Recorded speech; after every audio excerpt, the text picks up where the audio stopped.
क्षायिक जब कहते हैं जब क्षपणा पूरी हो गई, ये तो उसने क्षपणा शुरुआत की थी, मिथ्यात्व का क्षय हुआ है, परंतु अभी अन्य दो बाकी है, तब तक उसको क्षायिक सम्यक दृष्टि नहीं कहेंगे हम। उसने क्षपणा की शुरुआत तो कर दी है, वो प्रारंभक है उसका, उसको क्षायिक नाम नहीं देंगे अभी हम, क्योंकि सम्यक प्रकृति का उदय है, तब तक उस जीव को हम वेदक सम्यक दृष्टि ही कहेंगे।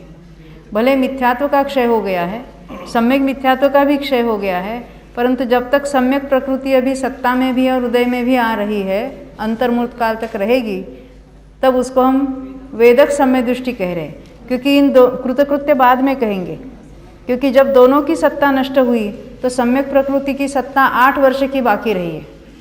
अब वो 8 वर्ष में मात्र जो एक एक समय के जो सारे निषेक है, उसमें बहुत सारे प्रोसेसेस होते हैं, और अंतर्मूर्त प्रमाण जब बाकी रहते हैं निषेक, तब जाके उसको कृतकृत्य वेदक कहेंगे। उस अवस्था में उस जीव का मरण हो सकता है।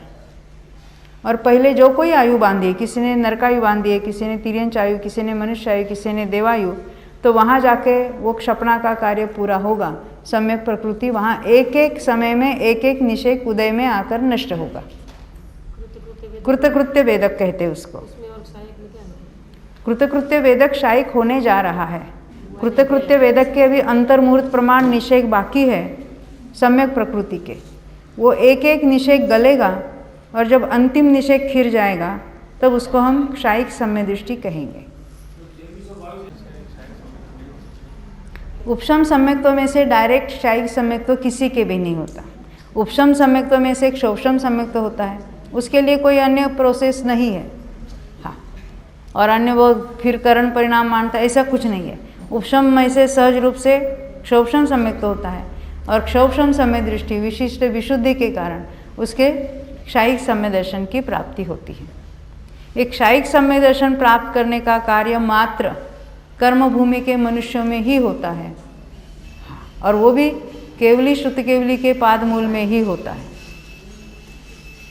अन्यत्र ये भोगभूमि वाले को नहीं होगा, देवों के नहीं होगा। हाँ, वो कृतकृत्य होने के बाद उस अवस्था में मरण संभव है, और वो किसी भी गति में गया है, नरक में भी गया है या देव में गया है, तो वहाँ अंतर्मूर्त में जितने निषेक बाकी है, हो सकता है कि 2 निषेक बाकी और मरकर वहाँ गया है, तो 2 समय में क्षायिक होगा। विग्रह गति में भी हो जाएगा, क्योंकि जाते जाते एक समय वहाँ एक समय का निषेक बाकी था और अभी विग्रह गति में है, तो विग्रह गति में वो कार्य पूरा होगा, तो वहाँ पर वो क्षायिक सम्यक दृष्टि हो जाएगा।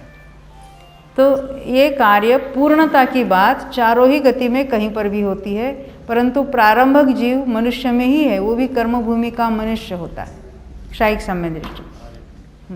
वो तो सब उसमें लगाना, आर्यखंड का है, और वो केवली के पाद मूल में है, कर्मभूमि का है